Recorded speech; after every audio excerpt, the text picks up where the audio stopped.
بسم اللہ الرحمن الرحیم۔ معزز خواتین و حضرات، السلام علیکم ورحمۃ اللہ وبرکاتہ۔ آج گوشہ کمال کی نشست نمبر 351 یعنی 351 ہے۔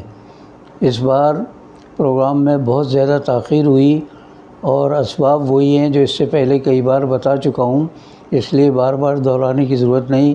عمر اور علالت یہ دونوں چیزیں ساتھ ساتھ چل رہی ہیں، اس لیے اب وقفہ طویل ہو سکتا ہے۔ کبھی اگر ہمت ہوئی تو جلدی پروگرام کر لوں گا، لیکن بہرحال آج تقریباً 1.5 ماہ کے بعد میں آپ کی خدمت میں حاضر ہوا ہوں۔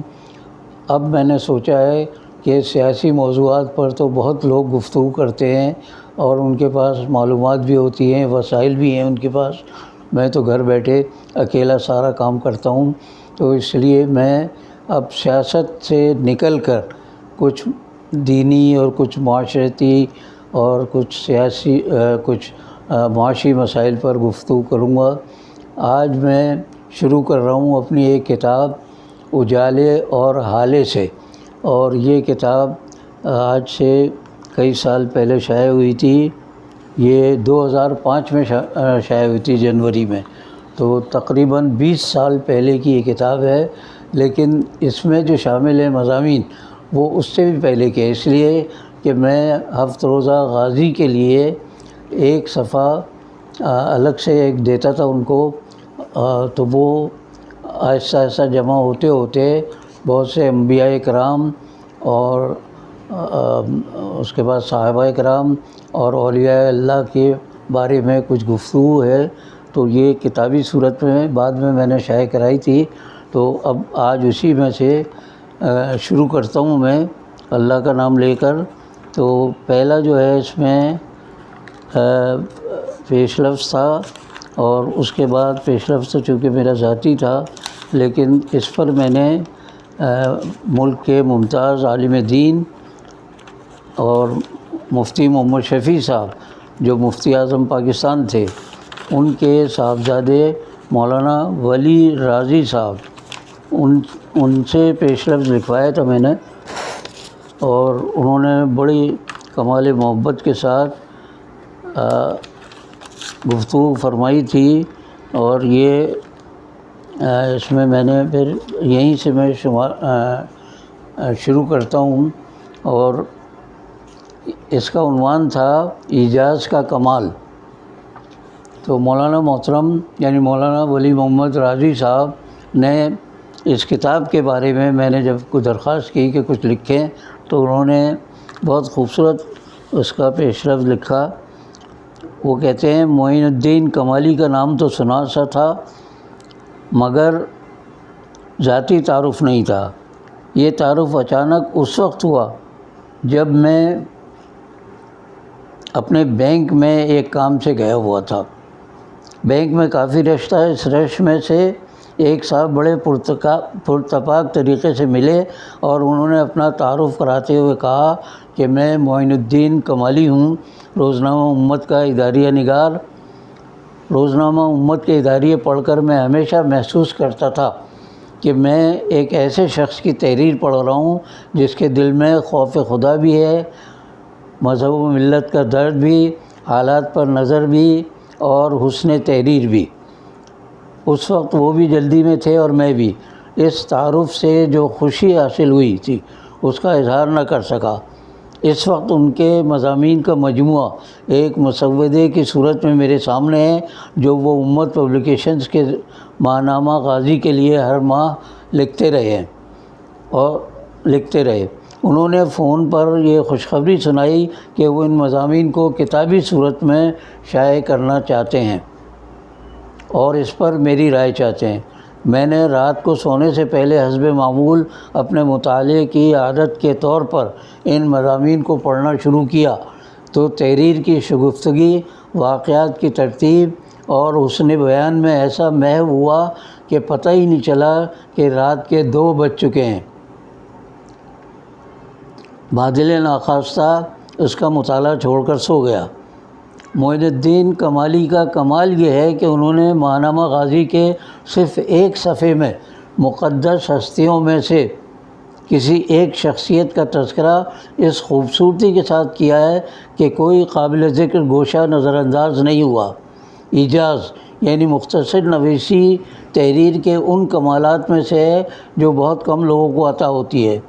اس کتاب کا مسودہ میرے سامنے ہے اور اس کا کوئی نام بھی انہوں نے ابھی تک تجویز نہیں کیا ہے۔ انبیاء علیہ السلام کے ذکر سے شروع ہوتا ہے۔ حضرت آدم کے واقعے سے اس کا آغاز ہوا اور انبیاء علیہ السلام کے بعد خلفائے راشدین اور اس کے بعد اولیاء کرام اور دیگر مشاہیر کا تذکرہ اس پابندی کے ساتھ کیا گیا ہے کہ وہ ماہنامہ غازی کے صرف ایک صفحے پر محدود رہا اور بیشتر قابل ذکر واقعات شگفتگی اور دلچسپی کو برقرار رکھتے ہوئے بیان ہو جائیں۔ یقیناً یہ ایک مشکل کام تھا جس کو انہوں نے بڑی مہارت سے انجام دیا۔ مطالعے کے دوران مجھے بعض واقعات کی صداقت پر کچھ گمان ہوا تو میں نے جستجو کی کہ ان کا ماخذ معلوم ہو، لیکن مسودے میں کہیں ماخذ کا ذکر نہ تھا۔ کسی دینی اور علمی تحریر کی وقت کے لیے ضروری ہے کہ اس کے ماخذ کا حوالہ دیا جائے۔ میں نے اپنی صلاح کا اظہار کیا تو انہوں نے وعدہ فرمایا کہ وہ اپنے ماخذ کے نام اس میں ضرور شامل کر دیں گے۔ میں یہ مسودہ اپنی مصروفیات کے سبب لفظاً تو نہیں پڑھ سکا، لیکن اکثر حصہ جو مطالعے میں آیا اس سے اندازہ ہوا کہ معین الدین کمالی صاحب نے کسی غیر مستند کتاب پر بھروسہ نہیں کیا، بلکہ اخذ و تحریر میں انہوں نے یہ اہتمام کیا ہے کہ کوئی غیر مستند حکایت شامل نہ ہو۔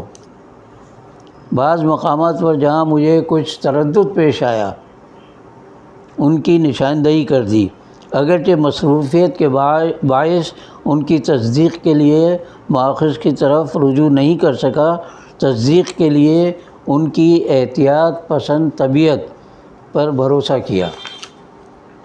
مجموعی طور پر میری دیانتدارانہ رائے یہ ہے کہ یہ کتاب مقدس شخصیات پر اپنی نوعیت کی منفرد کتاب ہوگی، کیونکہ اس میں ہر شخصیت کا بہت مختصر طور پر نہایت دلکش انداز میں بھرپور تعارف بھی ملتا ہے،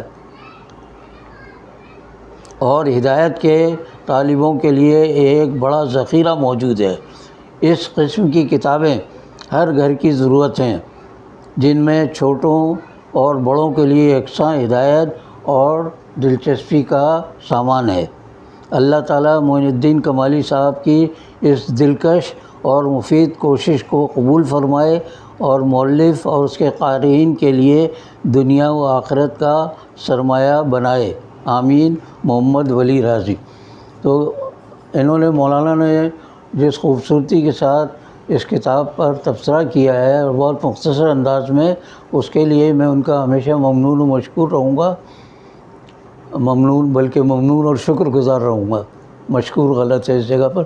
تو بہرحال تو جہاں انہوں نے مولانا نے دعا کی ہے ہم سب کی نجات کی، تو سچی بات یہ ہے کہ میری پوری زندگی گناہوں سے بھری پڑی ہے، تو میں اس کتاب کو شاید اپنے لیے باعث نجات سمجھتا ہوں، اس لیے کہ اس پر میں نے جتنی محنت کی اور جو میں نے چیزیں جمع کی وہ اس قابل ہیں کہ بہت عرصے تک لوگوں کے کام آئیں گی۔ بلکہ بھارت سے تو ایک صاحب نے اس پر تبصرہ کرتے ہوئے خلیق انجم صاحب نے، انہوں نے کہا کہ اسے تو دوسری زبانوں میں ترجمہ ہو کے اور دنیا بھر میں پھیلنا چاہیے اس کتاب کو۔ بہرحال یہ ان کا حسن ظن تھا، وہ اللہ کو یہاں چلے گئے، ہمیں بھی سب کو جانا ہے۔ اللہ ہم سب کا خاتمہ بالخیر فرمائے، باقی بشرط زندگی باقی۔